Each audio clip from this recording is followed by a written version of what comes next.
I don't ever slow up, no I don't take shit. I got no love for the fakeness. If you wanna play tough and wanna hate this, I'll always show up. I don't ever slow up, no I don't take shit. I got no love for the fakeness. If you wanna play tough and wanna hate this, I'll always show up and make a statement. I don't ever slow up, no I don't take shit. I got no love for the fakeness. If you wanna play tough and wanna hate this, I'll always show up and make a statement. Everything I do so instinctive and so passionate. Every word I move so descriptive like an adjective. I got a vendetta against people who patented being negative when you should be getting after it. I got facts over tracks, this and that. Spitting slow, spitting fast. I could roast, I could gas, think I'm okay at last. Sacramento ਵਿੱਚ ਸਿਰਫ ਤੁਹਾਡੇ ਲਈ ਬਲੂਬਰਡ ਲਿਮੋ।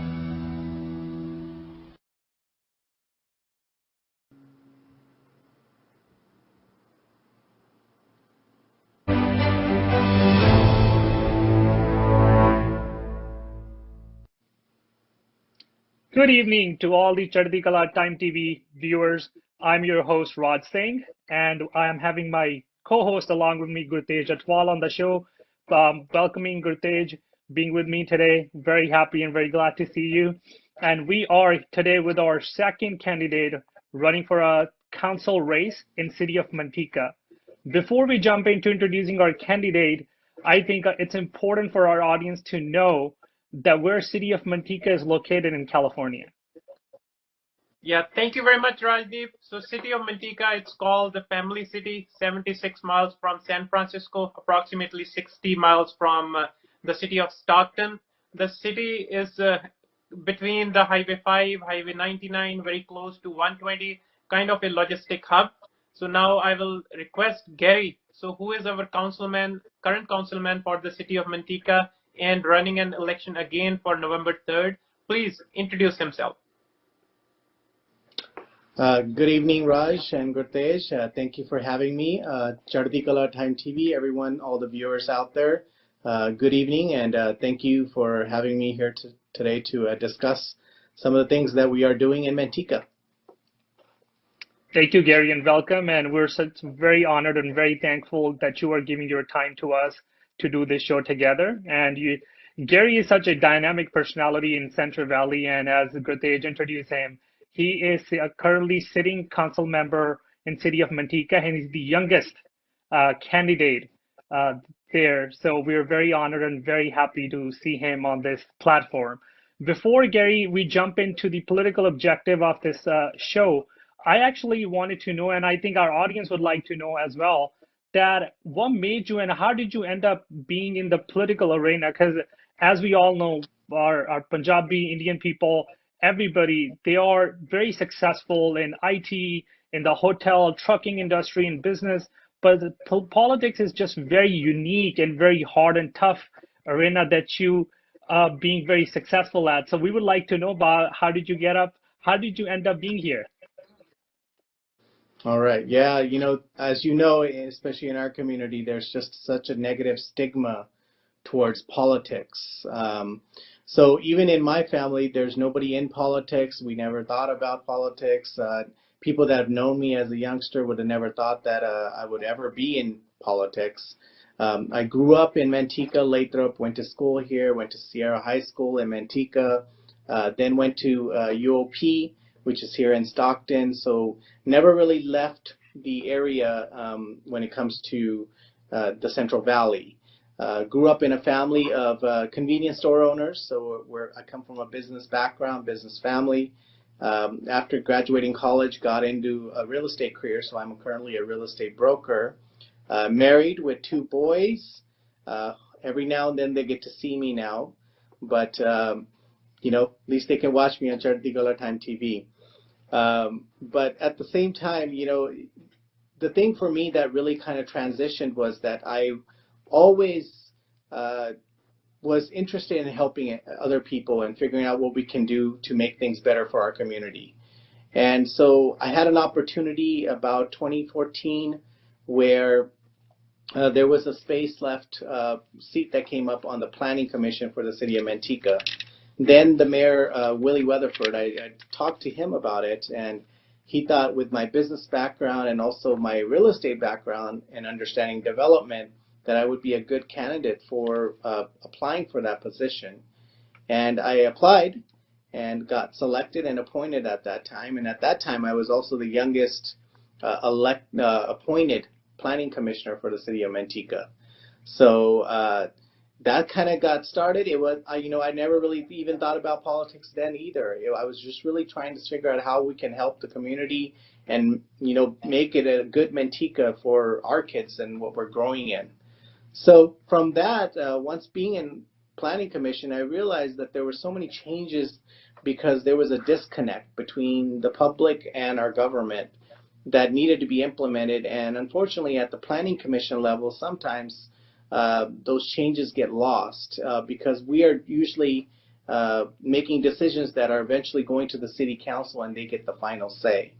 So there was opportunities where things come up and they would get rejected or they would get overturned at the City Council.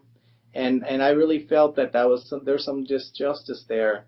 And that really spearheaded my vision to wanting to maybe potentially go up all the way to the top at the City Council level and run for that position where I would have a say in the future of Manteca. So that's how I jumped in. Never really thought that I was going to ever be doing that. But once I got in, I went all in. And luckily with everybody's support and in all the community, I got elected in 2016 and was able to serve our community.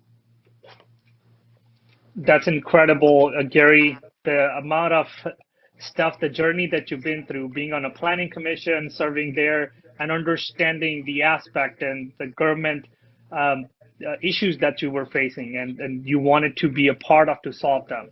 So that kind of drives me to my next question of the show. Being a young candidate and being on the planning commission and getting into the city council's seat, what kind of value did you bring to cover that gap about the government accountability and transparency? Yes, so those words get used all the time, but I can truly say I live and breathe those words.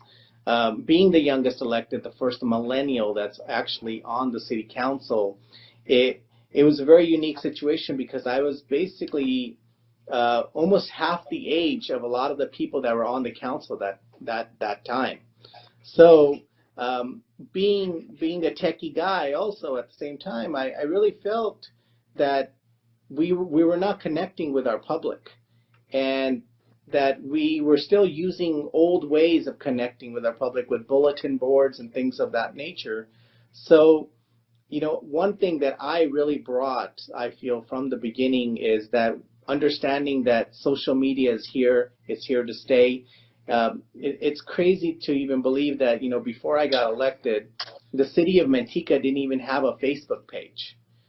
We were just still printing paper and posting them on boards and expecting the public to come and read all of this information. So I started with Facebook, started with Instagram, Twitter, and really started engaging the public, which, was really a big no-no to a lot of people. They thought that, you're not supposed to be talking to these people because that's going to go down the wrong road. But that's how I am. I always was very open and transparent to people, so I didn't know anything different. I even got comments to people that when I even got elected, they said, why are you still doing this? The election is over.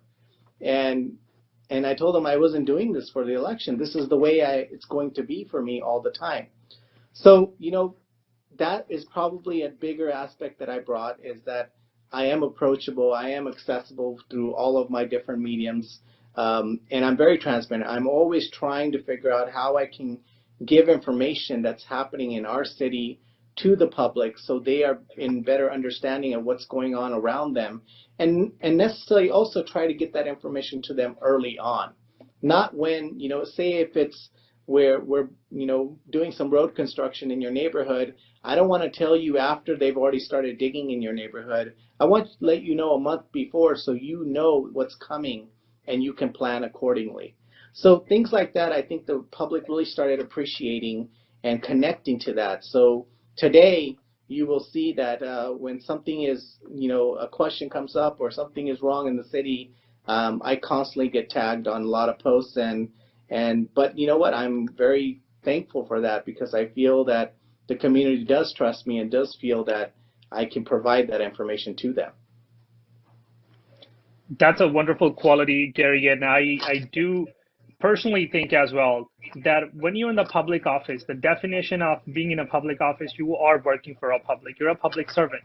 If you are not making your public aware of the changes and the issues or any new businesses are coming or any new changes are coming, then why are you in that office? They are the one who voted for you to do that work for them, and they need that information back. So I think that's incredible what you have done and what the kind of value you added for your city.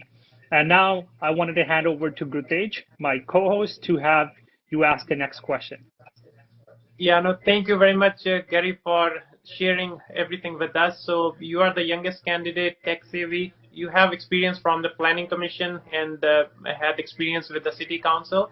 So your city is growing at a tremendous rate. So approximately 30 to 82,000 citizens are living in your city.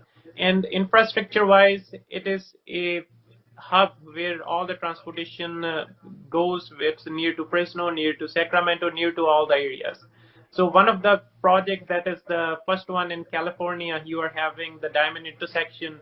Then you're planning to have some improvements on 99-120 McKinley Airport. So can you please shed some light on this? So where infrastructure-wise your city is and where you want to take your city next? Yes, so definitely. Yeah, we are very busy in Manteca. Like you said, we are in the thick of it all. We are literally the heart of California, right in the middle. One of the things they say, we are at the crossroads. If you look at us, we have 99, 120, and Highway 5 running right through here. And so because of that, we've become a logistical hub. But also as far as our trucking routes and any logistical work and warehousing, it's in this valley and we're right in the thick of it. So because of that, those kind of things, I also serve on the Council of Government, which is the transportation committee for the county, for our city. We have to look at how we update our infrastructure to capture all of that traffic. So like you mentioned, we're getting one of our first diverging diamond interchange in the city of Manteca, which will be the Union Road interchange. That is a great project. Everybody's really proud of that. It's going to be a new way of thinking of how to drive a little bit, but I'm very proud of that project. I think it's going to really change how we think of interchanges in the future, the typical clover leaf design that we're used to. I think, I believe in it so much. I would love to see that project be done on our other overpasses when it comes to Main Street or Airport. That project is on its way. We actually voted this past Tuesday on it that we're going to actually shut down the whole overpass for the next 2 months so we can actually finish and complete that project by Thanksgiving of this year. And so right in time for Thanksgiving and Black Friday. So that's another great project that's coming into the city of Manteca. Another major safety issue that we've been having in the city of Manteca with all this growth, if you look at it, there's over 100,000 cars that go because we are housing the Bay Area, because all the jobs are over the Altamont. Having 100,000 vehicles that travel through 120, our corridor here, it's difficult to handle all that traffic because when they do come back home, they're headed back to Stanislaus County. So there's a stretch of 120 where it enters into 99. Honestly, it's been called the death mile. It's the last mile of 120 where we've had literally multiple accidents every day. And we've had deaths on that stretch. It ranks as one of the deadliest areas and most traffic prone, accident prone section. And I'm proud to say that working through COG and DC and our state and Caltrans, we finally have enough funding to actually widen 120, going to 99 into 2 lanes, and also changing Austin Road interchange. This is a big feat because it required an investment and funding from all the way to DC and all the way down.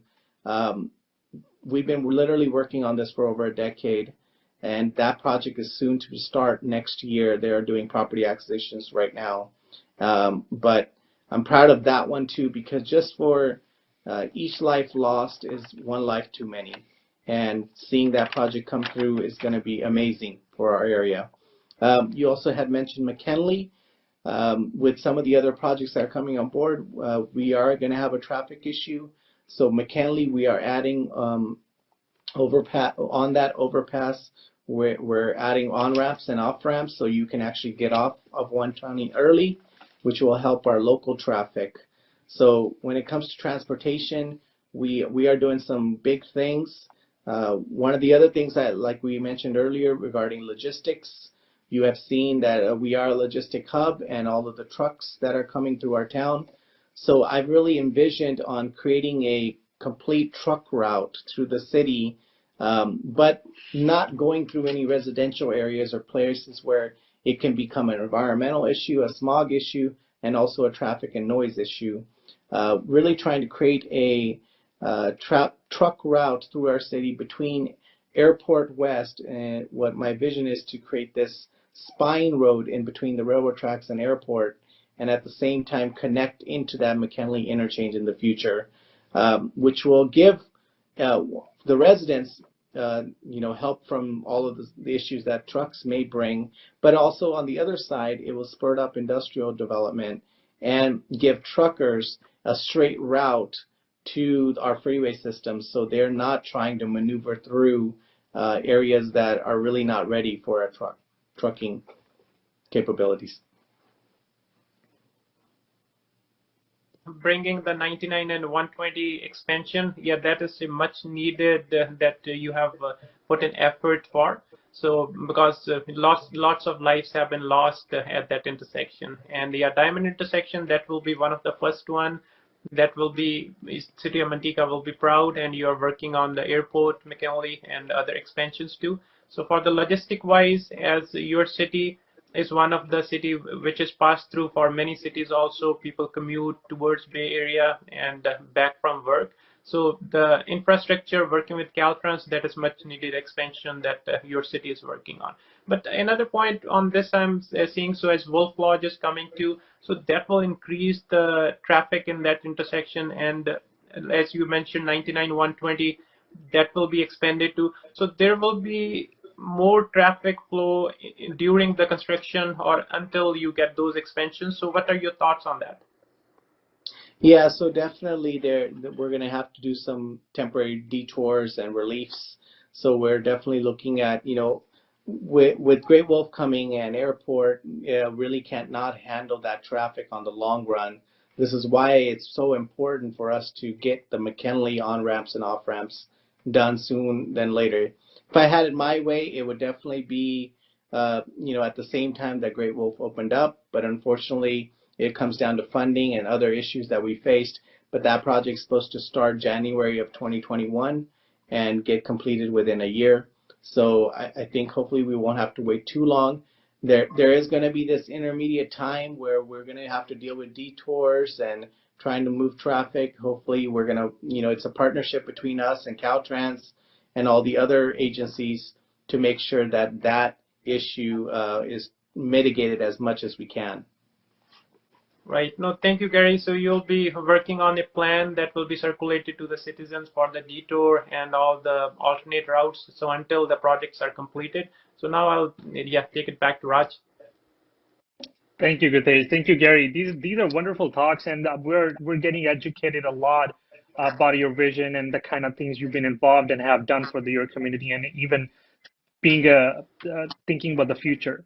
And something related to regarding transportation, to kind of seeing your city is growing at a very rapid pace. A lot of people are moving in here from different cities, and we see a lot of home development are happening in City of Manteca, which is a great thing for the city. But overall, how do you see this growth and development? Is this city is going to be more home development side, or is it going to be changing some directions in the future? So I'm grateful that you asked that question because that's where my next focus really is, and I've been trying this past 4 years also, is that I really want to start creating a shift. Residential growth is great, but on the long run, it's not sustainable the way we are going at it because our infrastructure cannot just take that much growth. So we need to slow down in some of our residential growth. What I would like to do is convert into more of a commercial and industrial growth aspect. When it comes to the commercial side, that is residual income and tax revenue for the city. And at the same time, as we grow, it brings local jobs, head of household jobs into our community. That's that many people off of our roads that are not on the Altamont. And also, they're spending more time with their families locally here. And then they're also spending their money. One of the things I've seen is that we've brought all this housing into Manteca, but these individuals basically work in the Bay Area and shop there also. And so we're not really capturing their income, which is a loss for the city of Manteca in that aspect. So I want to start shifting into the commercial and industrial side and create those. So a couple of things I could talk about that we have already started and implemented and done. We kind of briefly mentioned Great Wolf Lodge. That is a 500-room hotel resort with an indoor water park. We only have one other one in the state of California, and that is in Garden Grove. And we're getting the one for Northern California right here in the heart of Manteca. It was an $880 million project, brought tremendous amount of construction jobs to the area, and then it's going to be bringing 500 ongoing jobs for the city of Manteca and the neighboring cities also. So I'm really proud of that project. That project, it's not even just a city of Manteca project. I think this whole valley area is going to be really proud to see that beautiful building. If you have not driven by it, you will see what I'm talking about. Now, the other shift is that I'm looking more at also industrial growth. One of the things that I'm working on right now is trying to bring what's called a Pacific Logistics Center. It's a 215-acre industrial development. That area, it's a double win for me because I, one, want to slow down home growth. So currently that area, the 215 acres, was allotted for residential growth. They were going to actually build 700 homes right next to a railroad track and a busy airport way. And I've been trying to push to convert that into industrial growth. And we are close to making that deal happen. And if we do, with Pacific Logistics Center, they're going to be bringing in potentially 2,000 construction jobs, 3,400 ongoing jobs once it's built out. And the fiscal impact of something like that is over in the 400 million range for our region. So I want to continue doing that. As you can see, Amazon's come into our town, Medline, 511 Tactical, which makes Kevlar and more of security things for the community and public army and government contracts. But we want to continue in that way. And at the same time, we've been working on updating our fiber infrastructure so we can try to attract those companies and tech companies that require that gigabytes of speed. And once we get that going, then we will truly start making that dent and difference of not having people go over the Altamont to the other side and stay locally and work and live in the place that they call that there is the true family city. I'm so glad and so grateful to hear that, Gary. You are a visionary. It wouldn't be wrong to say that because the way technology is changing in this era, the things are happening around us, we need to be prepared. And the fiber optical is the answer to all that. And in order to bring companies, you can't just say like, oh, we're talking in the company, but they need to have some sort of basic foundation done for them in the city to have them over. And we're glad and very happy to hear that you're working towards that. And in your city, that's a beautiful and wonderful thing to hear. And now, not taking much longer, I want to get this show keep going and giving back to Grithej to ask you the next question. Yeah, no, you have shared that you are planning to diversify. So more than 50% of city's population, they have to go outside of the city to find the living. So you want to bring the job opportunities in your city and diversifying. So from that perspective, the law and order. So in 2014, there was a shooting and one of the young kid, he got fatally injured. So then in 2018, an elderly man, he was manhandled. So from the law enforcement perspective, as things are being changed, so it's a growing city, lots of things are changing commercially as well as housing, as well as people are coming from all over the Bay Area here. So what are your approach in that direction? Yes, so definitely public safety is the most important thing in all of this. And as a growing city, that's definitely a major thing that we have to continue to work on and make sure that it's our top priority. Because with growth comes its own issues, and we have to make sure we're in the forefront of that. We have worked on that already. If you look at since I've been elected in 2016, we had 64 sworn officers in the city. Today we have 76. So we've been continually adding 3 officers every year. We're still under what the national individuals like to do is, they always say that you should have 1 per thousand residents, and we have 83,000. So we're still short, and we need to continue figuring out how to fund those positions and create public safety. But one of my ideas really is to shift away to look at how we grow public safety, but then how do I also open up the doors, like we were talking about transparency earlier, and how do we create that connection between the public and our public safety? So the concept that I'm really looking for is, it's called like community policing. And the way I describe that is it's our neighborhood watch. It doesn't matter how many officers we hire, they can never be at everywhere in our community when they're needed. You're always going to have that disconnect somehow. But the way you get that overcome is that you involve the citizens and you create this neighborhood watch programs.